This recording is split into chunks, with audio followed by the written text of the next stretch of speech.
Right, guys. So in this video, I'm going to show you how to find your card number on Bank of America, guys. So if you have signed up or connected your credit card to the online banking platform, you can just log in to the online banking platform, and then under your account, you're going to see the different cards you have, and you can just see these details.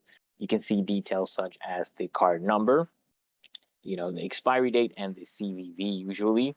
Or you can just go on your mobile app. You will see under manage cards account, and then manage cards. You can see your different cards, and then you can click on more options and view more details.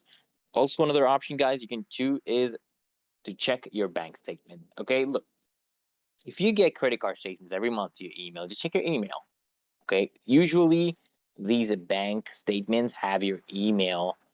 On your email, they have these card numbers written down there. There's a 16-digit number. It's usually written with other details such as expiry.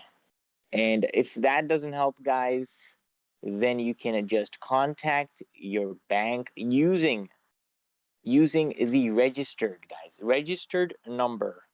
Okay, just contact them, and then you'll be able to get the details that way. So there's about 4 different ways I've advised you.